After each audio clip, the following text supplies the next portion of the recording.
man is now behind bars after a triple shooting that killed 2 people in Tuscaloosa. The sheriff's office says police responded late last night at Woodlawn Manor along 1st Avenue.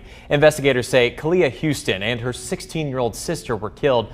A 17-year-old boy was also shot but is expected to survive. This is video of that investigation early this morning. Witnesses say Houston had allowed a man to live in her apartment the last few months, and there was an argument last night. The man pulled out a gun and started shooting. Several other young kids, including an infant, were also there but were not shot. The man ran off after shots were fired. U.S. Marshals later found Keshawn Woods and arrested him. He's in the Tuscaloosa County Jail without bond on charges of capital murder and attempted murder. Kaliyah Houston opened her home to someone who had nowhere else to go. She gave him a place to sleep, food to eat, and a roof over his head for months. And on November 10th, that same person she helped pulled a gun on her. Her 16-year-old sister Tasia was there. A 17-year-old boy was there. And several small children, including a baby, were there. By the end of that night, Kalia and her sister were gone. Make it make sense. Step into grave kisses where the shadows whisper, and the secrets the world tried to bury scream to be heard. This isn't just true crime. This is truth with teeth. Stories that sting. Cases that crawl under your skin. Names that refuse to stay forgotten. We don't chase headlines, we chase ghosts. Because here, every story deserves one last heartbeat. So if you're the kind who can't look away, who wants to know what really happened, who believes every story deserves its voice, this is where you belong. Hit subscribe, stay close, because the truth doesn't rest easy, and neither do we. Kaliyah Houston was 20 years old, living at Woodlawn Manor apartments in Tuscaloosa, Alabama. She wasn't alone. Her 16-year-old sister, Tasia, stayed with her. There were other young people in and out of that apartment too, teenagers trying to figure life out, kids who needed somewhere safe to be. And Kalia, she was the type to open her door. That's how Keshawn Jermichael Woods ended up there. He was 19, and for reasons we may never fully understand, he needed a place to stay. Maybe he didn't have family nearby. Maybe things fell apart wherever he was before. Whatever the reason, Kalia said yes. She let him move in. Not for a week, not for a few days, for months. Witnesses later told police that Woods had been living in Kaliyah's apartment for several months leading up to that night. He wasn't paying rent. He wasn't a boyfriend, as far as we know. He was just there. Someone she was helping. Someone she extended grace to. But here's the thing about letting people into your space. You're also letting them into your life. You're trusting them around your family, around your sister, around the kids who come through. You're trusting that they won't turn on you when things get tense. Kalia trusted Keshawn Woods. And that trust? It cost her everything. November 10th started like any other night. People were in the apartment. Kaliyah's 16-year-old sister Tasia was there. A 17-year-old boy was there too. And then there were the babies, several young children. One of, to them still an infant, too young to understand what peace even felt like, let alone what was about to shatter it. Nobody knows exactly what the argument was about. The sources don't say. Police didn't release those details. But witnesses told investigators that Keshawn Woods and Kalia got into it that night. An argument. The kind that happens when people are living on top of each other, when tensions build, when someone feels disrespected or unheard. It could have been about anything. Money, space, boundaries, the way he was acting around her family. We don't know. What we do know is that it escalated. And instead of walking away, instead of leaving the apartment, instead of taking a breath and letting it go, Keshawn Woods went and got a gun. Let me say that again. He didn't just yell. He didn't just argue back. He retrieved a weapon in an apartment full of teenagers. in an apartment with babies. That's when everything changed. The first shot rang out at approximately 11:30 at night. Witnesses say Woods opened fire inside that apartment, not outside, not in the hallway, inside where Kaliyah's little sister was standing, where that 17-year-old boy was standing, where those babies were sitting, playing, existing. Kalia was hit. Her 16-year-old sister Tazia was hit. The 17-year-old boy was hit. 3 people shot in a matter of seconds. Kaliyah's sister, just 16 years old, still in high school, still figuring out who she wanted to be, she didn't survive. Kalia didn't survive either. 2 sisters gone in the same moment, in the same apartment, because of the same man. 8-year-old boy, he got hit, but he didn't go down. He ran, bleeding, terrified. He bolted out of that apartment to get help. That's how police found out what happened. That's how anyone even knew shots had been fired. Because a wounded teenager ran for his life and screamed for someone to call 911. And the babies? Somehow none of them were struck. Bullets flying, chaos erupting, and those small children were physically untouched. Captain Jack Kennedy with the Tuscaloosa Police Department confirmed it. An infant was in that apartment. Multiple young children were there, and not one of them got hit, but they saw it. They heard it. They'll carry that night with them forever. After the shots stopped, Keshawn Woods ran. He didn't stay to see what he'd done. He didn't check on the babies. He didn't call for help. He just fled on foot, disappearing into the Tuscaloosa night like he hadn't just killed 2 people. Police arrived at Woodlawn Manor apartments at 11:30 that Monday night. The scene was chaos. 2 young women dead, a teenage boy bleeding, babies crying, witnesses trying to explain what they'd just seen. The Tuscaloosa Violent Crimes Unit took over. They identified the victims quickly. Kaliyah Houston, 20, and her 16-year-old sister, Tasia. Because the sister was a minor, police didn't release her name to the public.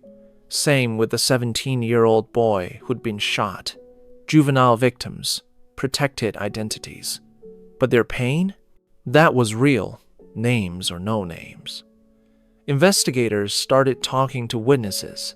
That's when they learned about Keshawn Woods.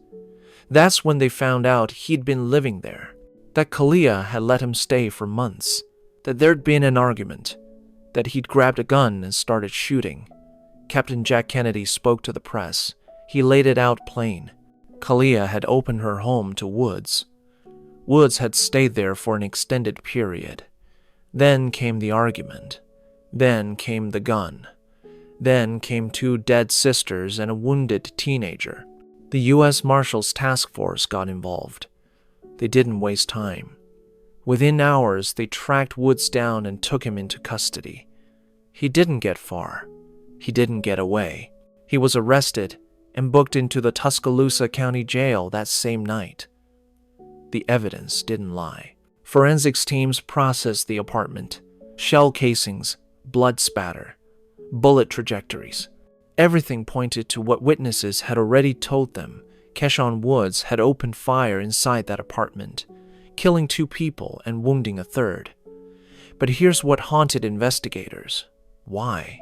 What could Kalia have possibly said or done that made Woods think murder was the answer? What argument is worth taking 2 lives? Worth traumatizing babies? Worth throwing your own life away at 19 years old? They didn't find a good answer, because there isn't one. What they found instead was a pattern that shows up in case after case on this channel. Someone extends kindness, someone offers help, and the person receiving that help, they don't see it as a gift. They see it as something they're owed. And when boundaries get set, when respect gets demanded, when the helper says enough, that's when violence erupts. We don't know if that's exactly what happened with Kalia and Woods, but we know the outcome. We know she helped him for months. We know it ended with her and her sister dead on her own apartment floor. The Tuscaloosa Violent Crimes Unit built their case quickly. Witness statements, physical evidence, the 17-year-old survivor's account. Everything lined up. Keshawn Jermichael Woods had committed capital murder, the killing of 2 or more people in a single incident. And he'd committed attempted murder against that teenage boy who'd run for help. Now it was up to the courts. Keshawn Woods was charged with capital murder and attempted murder. In Alabama, capital murder carries the possibility of the death penalty or life in prison without parole. This wasn't a case where he could argue self-defense. This wasn't a situation where emotions could excuse the action. He'd killed 2 people in their own home. One of them was 16 years old. Woods was held at the Tuscaloosa County Jail with no bond. That means he wasn't getting out. Not on bail. Not on a technicality. He was staying locked up until his case was resolved. The legal process moved forward, but the sources available don't give us courtroom drama or trial details. We don't know if Woods took a plea deal or if the case went to trial. We don't know what his defense argued or what the prosecution emphasized. We don't know if Kalia's family gave victim impact statements or if they had to sit through a trial and relive that night over and over again. What we do know is this. Keshawn Woods was arrested hours after the shooting. He was charged with the most serious crimes Alabama law allows, and he's facing the consequences of what he did that night. But no courtroom outcome brings Kalia back. No sentence resurrects her 16-year-old sister, Tazia. No jury verdict erases what those babies witnessed. Kaliyah Houston's story is a painful reminder that kindness without boundaries can be dangerous. That helping someone doesn't mean you owe them everything. That the moment someone in your home makes you feel unsafe, makes your family feel unsafe, that's the moment you have every right to say, you gotta go. And look, nobody wants to think like that. Nobody wants to live in fear or treat every person who needs help like they're a threat. But the reality is this: not everyone deserves access to your space. Not everyone deserves access to your peace. And the people you let in, they need to understand that your home, your family, your life, those things are sacred. They're not up for negotiation. Kalia opened her door. She gave Keshawn Woods months of shelter, and in return, he took her life and her sister's life. Her 16-year-old sister never got to graduate high school, never got to fall in love, start a career, have kids of her own. She was robbed of decades. The 17-year-old boy who survived, he's living with the trauma of that night. The physical wounds might heal, but the emotional ones, those stay. And those babies, those small children who watched it all happen, they're going to grow up with fragments of that memory. They're going to have questions. They're going to wonder why the man who lived with them turned into someone who hurt the people they loved. Kalia's act of compassion should have been celebrated. Instead, it became the reason she's no longer here. And that's the tragedy. That's what makes this case so devastating. She did what she thought was right. She helped someone, and it killed her. So what's the lesson? Protect her peace. Protect her space. And if someone you're helping starts making you uncomfortable, starts disrespecting your home, starts acting in ways that put you or your loved ones at risk, get them out. You don't owe anyone an explanation. You don't owe anyone a second chance when your safety is on the line. Kaliyah Houston deserved to grow old. Her sister deserved to grow up. They deserved to live full lives, make mistakes, celebrate victories, and be here today. But they're not. Because one man decided his anger mattered more than their lives. Remember their names. Remember what happened. And remember that kindness is beautiful, but it should never cost you everything. Rest in peace, Kaliyah Houston. Rest in peace to her 16-year-old sister. This is Grave Kisses TV, where we don't just tell true crime stories. we tell the stories that need to be heard. Stories about domestic violence. Stories about relationships that turn deadly. Stories about the people who didn't make it out. If this case touched you, if it made you think twice about who you let into your space, then hit that subscribe button. We're bringing you cases like this. Real stories, real victims, real consequences. And if you or someone you know is in a situation that doesn't feel safe, listen to that feeling. Reach out, get help. Your life is worth protecting. Until next time, stay safe, stay aware. And remember, not everyone deserves a seat at your table.